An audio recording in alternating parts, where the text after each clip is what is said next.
اچھا سر، بات کرتے ہیں آپ کے ایک شعبے کے حوالے سے، آپ کے پروفیشن کے حوالے سے بھی. ابھی آپ نے کہا کہ رمضان میں جو ہے وہ صرف ایک، ابھی ہم پہلے ہی بات کر رہے تھے کہ روزے کا مطلب صرف جسمانی جو ہے وہ اپنے روزہ رکھ کے اپنا منہ بند کر لینا یہ نہیں ہے، بلکہ وہ آپ کی کردار سے، آپ کی ظاہر اور باطن سے یہ ثابت ہونا چاہیے، پتہ چلنا چاہیے کہ آپ کا روزہ ہے. آپ کے پروفیشن کے حوالے سے میں پوچھنا چاہوں گا کہ رمضان کے حوالے سے کچھ اس طرح کے معاملات کم ہو جاتے ہیں یا ویسے ہی چلتے رہتے ہیں، یا اس حوالے سے کیا کہیں کہ ہمیں اپنے بحیثیت انسان، ویسے تو پوری زندگی میں، لیکن رمضان کے حوالے سے ہمیں اس کا کس حد تک جو ہے وہ اس کے تقدس کا خیال رکھنا چاہیے؟ دیکھیے، یہ جو سوال آپ نے کیا میرے ذہن میں آ رہا تھا کہ آپ مجھے ضرور پوچھیں گے، اور اس کی ایک وجہ میں بتاتا ہوں کیوں آپ نے یہ سوال کرنا تھا. یہ میں صرف اپنے پیشے کے حوالے سے صرف بات کرتا ہوں. میں نے محسوس کیا ہے کہ ماہ رمضان میں کیسز کی طبیعت فوجداری کیسز کے خصوص ہے وہ یقیناً کم ہو جائے. لیکن اس کے ساتھ جو اگر آپ مجھے اجازت دیں جی جی. تو آج کیونکہ میں منڈی میں گیا، اوکے. سبزی خریدنے سبزی جی. اور تھوڑا سا بولیے میں خاص طور پر آپ کے ساتھ اس کہنا چاہتا ہوں کہ ماہ رمضان کی آمد کے ساتھ ہی میں کہا عجیب ایک بات ہے کہ ہم زبانی طور پر کہتے ہیں کہ جب اشار کی بات تو اس میں بھی تاجروں کو بھی اشار کرنا چاہیے. بالکل. اس میں ہمارا طرز عمل مطلب یہ واقعی اتنا ایک ماہ رمضان کی فضا اتنی مقدس ہے، اتنی مبارک ہے، مجھے تو محسوس ہوتا ہے کہ آدمی بدل جانا. بالکل. لیکن یہ جو بدل جانا ہے، یہ جو تبدیلی ہے، یہ تمام شعبوں اور تجارت کو اس کی آپ کو وعدہ دینا چاہتا ہوں. یہ تجارت کا ہی ہے نا کام. بالکل بالکل کرنا تجارت کپڑے بالکل ہر چیز تجارت. ایک حدیث نبوی صلی اللہ علیہ وسلم ہے کہ 90% جو رزق ہے تجارت سے ہوتا. باقی اب کوئی بھی کام دے، اللہ کے ڈاکٹر ہے وہ اپنی سروسز سینٹر، بالکل وہ اپنی سروسز سینٹر ایک یعنی ایک بزنس ہے. بالکل. پروفیشن کو بھی ہم بزنس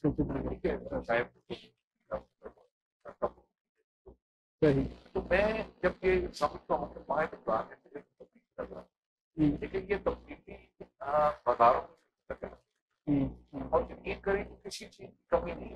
یا تو بندہ کہنے کا جناب لوگ غائب ہو گئے، میں ابھی بھی سڑک سے آپ کی طرف آ رہا تھا تو دیر لگے ریڈیو پر ہر چیز. ابھی سر ہم وہی بات کر رہے تھے ابھی تھوڑی دیر پہلے کہ اس میں ہمارا بھی کچھ قسم کردار ہونا چاہیے. سر اب لاسٹ ایئر ہماری طرف سے، عوام کی طرف سے ایک کیمپین بھی چلی تھی کہ فروٹ ہم رمضان میں ہی کیوں چڑھ دوڑتے ہیں کہ جناب اب روزہ افطار کرنا تو وہ فروٹ لازمی کھانا ہے، اور اسی چیز کا فائدہ اٹھاتے ہوئے. اور اس کے علاوہ ایک اور بھی بات ضرور بتائیے گا میں نے کی ہے کہ اس طرح باہر اگر ممالک میں چلے جائیں جن کو ہم ویسے تو وہ غیر مسلم ہیں، لیکن وہاں پہ اگر دیکھا جائے تو وہاں مسلمانوں کے لیے اسپیشل ڈسکاؤنٹس لگائے جاتے ہیں، رمضان ڈسکاؤنٹس لگا دیے جاتے ہیں. لیکن بدقسمتی سے ہمارے معاشرے میں ایسا کیوں ہے کہ ہم رمضان کو، ہماری کوشش یہ ہوتی ہے کہ اب رمضان آیا تو پورے سال کی کسر اس رمضان میں نکالنی ہے، تو ایسا کیوں ہے؟ اصل میں یہ جو سوال ہے نا آپ کا بڑا آسان بھی لگتا ہے اور بڑا مشکل ہے.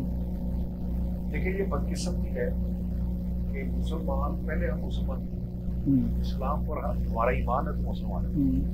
لا الہ الا اللہ محمد رسول اللہ صلی اللہ علیہ وسلم، یہ کلمہ پڑھ کے ہم اسلام میں داخل ہوتے ہیں. بالکل. اور یہ کلمہ پڑھنے کے بعد قرآن، حدیث، سنت رسول سب سے ہمارا رشتہ جڑا ہے. بالکل. تو یہ قرآن، حدیث اور سنت کے خلاف ہمارا طرز عمل ہے جو ماہ رمضان میں ہمارے یہاں نہیں ہو، یا لوٹ کو سوٹ ہونا، یا یہ سوچ لینا کہ ماہ رمضان میں ہم نے سارے سال کی کمائی کرنی ہے.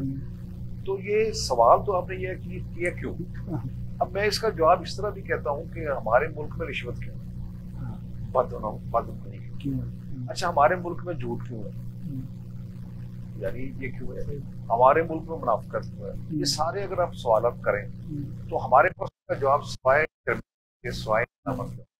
میں سر اس حوالے سے پوچھ رہا ہوں کہ رمضان میں اسپیشلی اللہ تعالیٰ کی طرف سے فرمایا گیا کہ یہ مہینہ تو ایک رحمتوں برکتوں کا مہینہ ہے، جب آپ 1 روپیہ دیتے ہو تو 70 گنا آپ کو ملتا ہے. جی. تو اگر آپ گناہ کرو گے، مفتی صاحب سے بھی یہ بات کہ کیا آپ جب گناہ کرو گے تو اس کا 70 گنا زیادہ گناہ ہوگا، یا یہ صرف دیکھیے؟ نہیں، میرا خیال گناہ کے حوالے سے تو شاید گناہ کے حوالے سے اللہ تعالیٰ رحیم و کریم ہے.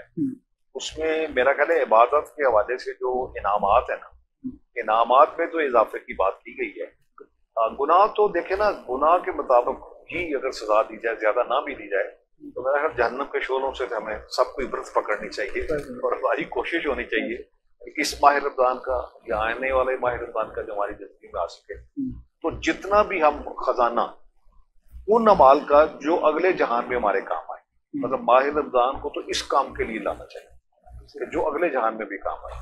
اب جو کیوں والی بات ہے نا، اصل میں یہ ہے کہ ہم شاید نام کے مسلمان رہ گئے، کوئی بھی ہمارا شعبہ اس میں، میں ایک بڑی آپ کو عجیب بات بتاؤں، ایک ہمارے بہت معروف وکیل تھے اے کے بروئی، بہت بڑے یورسٹ تھے، قانون کی بہت زیادہ فہم رکھنے والے، ان کا انٹرویو ایک صحافی نے لیا تو اے کے بروئی صاحب نے کہا، وہ ایک مدبر آدمی بھی تھے، ایک کہنے فلاسفر بھی تھے، صرف یہ نہیں کہ ایک وکالت، سمپل وکالت ہے، تو وہ کہنے لگے کہ اگر ہم مسلمان، یہ ظاہر بھائی بڑا نوٹ کرنے والے، اگر ہم یہ آج اعلان کر دیں کہ ہمارا اسلام سے کوئی تعلق، تو پوری دنیا کے لوگ مسلمان ہوں گے، تو بظاہر یہ شاید وہ پوری طرح بات ہوتا ہے نا کہ پورا سے ابلاغ نہیں ہوا۔ ان کا کہنے کا مطلب یہ تھا کہ لوگ اسلام کی طرف اس لیے نہیں آتے کہ وہ سمجھتے ہیں کہ شاید یہ جو ہم پریکٹس کر رہے ہیں یہ اسلام، ہم تو پریکٹس اسلام نہیں کر رہے۔ اب آپ نے ان ممالک کا حوالہ دیا کہ جہاں مطلب وہ اسلامی ممالک نہیں ہے، وہاں جب یہ چیز موجود ہے تو اس کا مطلب ہے کہ انہوں نے اسلام سے نہ تعلق ہوتے ہوئے اس چیز کو امپورٹنس دی، حالانکہ جو چیزیں ہماری ہمیں اڈاپٹ کرنی چاہیے وہ انہوں نے جی جی جی جی جی جی۔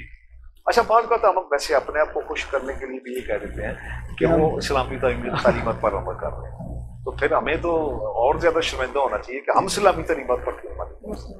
اچھا سر، اس کے علاوہ ہم ایک اور ایج بھی بہت لیتے ہیں، میں بات، اور ہمیں لینی بھی چاہیے، اللہ تعالیٰ نے ہمیں جس شخصیت کا امتی بنایا ہے، ہم اس کا ایج لیتے ہیں کہ جی ہم تو امتی ہیں اور ہم تو پولیس سرات سے ایسے گزر جائیں گے، ویسے گزر جائیں گے، تو ہمیں اپنے اور اعمال پہ بھی میرا خیال ہے کہ ہمیں دیکھنا چاہیے، امتی تو ہیں، وہ تو ہمارا بہت بڑا پراؤڈ ہے۔ آپ نے حوالہ دیا ہے حضور نبی کریم رحمۃ اللہ علیہ خاتم المرسلین صلی اللہ علیہ وسلم کا، یہ تو اور بہت بڑی بات ہے۔ آپ نے علامہ اقبال نے اسی لیے کہا تھا اللہ تعالیٰ کو مخاطب کر کے، وہ فارسی ہے کہ میں 3-4 مصرے ہیں، اس کا مفہوم میں آپ کو بیان کروں کہ وہ اللہ تعالیٰ سے کہتا ہے کہ اگر میرا حساب ناگزیر ہے، ضروری ہے، پھر از نگاہ مصطفیٰ کے سامنے، پھر وہ نگاہ مصطفیٰ کے سامنے نہیں ہوتا۔ اگر اس تصور کو ہم سامنے رکھ لیں کہ نگاہ مصطفیٰ کے سامنے اگر ہمیں اس ماہ رمضان کا بھی حساب دینا پڑے اور باقی زندگی کا بھی دینا پڑے، تو ہمارے اعمال یقیناً تبدیل ہوتے ہیں۔ ایک اچھا تصور ہے۔